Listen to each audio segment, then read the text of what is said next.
नमस्कार, NDTV YouTube में आपका स्वागत है। कांग्रेस महासचिव प्रियंका गांधी वाड्रा ने अपने बच्चों के इंस्टाग्राम अकाउंट हैक किए जाने संबंधी जो आरोप लगाए हैं, उस मामले ने अब तूल पकड़ लिया है। केंद्र सरकार ने अपनी तरफ से स्वतः संज्ञान लेते हुए इस मामले की जांच की बात की है।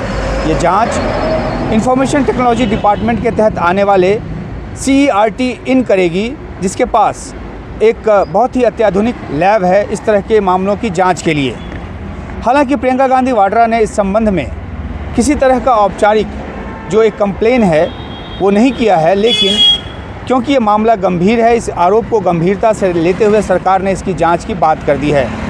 दरअसल प्रियंका गांधी वाड्रा से जब विपक्षी नेताओं के घरों पर जो छापे पड़े हैं उसको लेकर, या जो फ़ोन टैपिंग होती है उसको लेकर जब सवाल पूछा गया, तो उन्होंने ये कहा कि फ़ोन टैपिंग की बात तो छोड़िए, हमारे बच्चों के इंस्टाग्राम अकाउंट भी हैक किए जा रहे हैं, क्या उनके पास कोई और काम नहीं है? ये उन्होंने एक तरह से प्रतिप्रश्न किया था। तो अब जब सरकार ने इस की जांच के आदेश दे दिए हैं, तो जाहिर सी बात है कि ये मामला एक नतीजे तक पहुंचेगा और ये पता चलेगा कि आखिरकार इसमें हुआ क्या है। जहां तक एक फॉर्मल शिकायत की बात है, एक औपचारिक शिकायत की बात है, वो तो दर्ज नहीं कराई गई है, लेकिन सरकार ने स्वतः संज्ञान लिया है इस मामले की जांच के लिए। इस बीच इस बात को लेकर अलग अलग राजनीतिक दलों की तरफ से प्रतिक्रियाएं आ रही हैं। आम आदमी पार्टी के संजय सिंह ने मीडिया से बात करते हुए संसद भवन के बाहर विजय चौक पर ये तक कह दिया कि जो 2 जासूस हैं उनकी सत्ता है इस देश में, और वो हर किसी के घरों में झांकना चाहते हैं और देखना चाहते हैं कि क्या हो रहा है। उन्होंने इस बात का भी जिक्र किया कि जो पेगासस का जो मामला है, जिसमें कि चाहे नेता हों, पत्रकार हों, विपक्ष के नेता हों, इन सब का जो जिस तरीके से इनकी निगरानी की जा रही है, या जिस तरह से इनके फ़ोन के डाटा को हासिल करने की कोशिश हुई है, ये सब एक डराने और चौंकाने वाली बात है।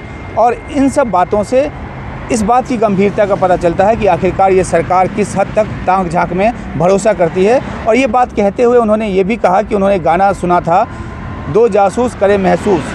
तो एक उपमा के ज़रिए उन्होंने बताने की कोशिश की कि आखिरकार किस तरीके से एक बहुत ही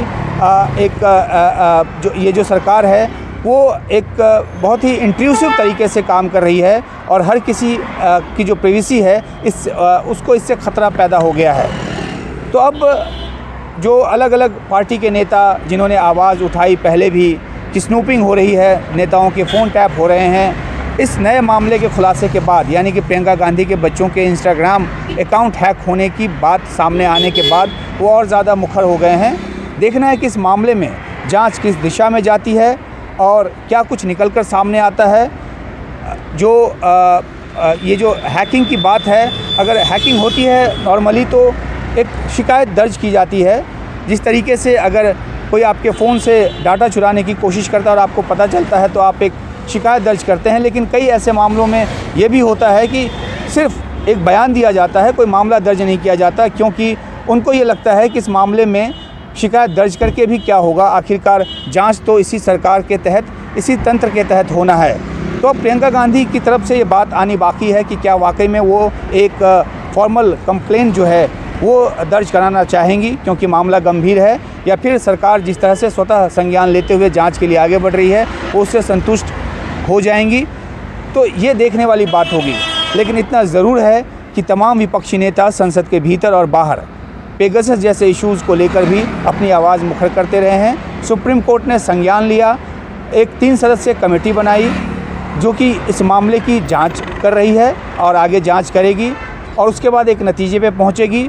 पहले सरकार इस मामले में कान धरने को तैयार नहीं थी और इस बात को लेकर काफ़ी शिकायतें अपोजिशन पार्टीज़ के नेताओं की तरफ से आई थी, और इसलिए अब अपोजिशन पार्टीज़ के जो नेता हैं वो दुहाई देते हैं कि सुप्रीम कोर्ट की दखल के बाद ही सरकार इस मामले में कमेटी बनाने को तैयार हुई, या सुप्रीम कोर्ट के आदेश के बाद ही ये कमेटी बनी है। तो इस सरकार पर काफ़ी गंभीर आरोप अपोजिशन पार्टीज़ की तरफ से लगाए जाते रहे हैं, स्नूपिंग को लेकर, ताक झांक को लेकर, और इस मामले में एक नई कड़ी है। देखना है कि क्या कुछ आगे इसमें निकलकर सामने आता है। शुक्रिया।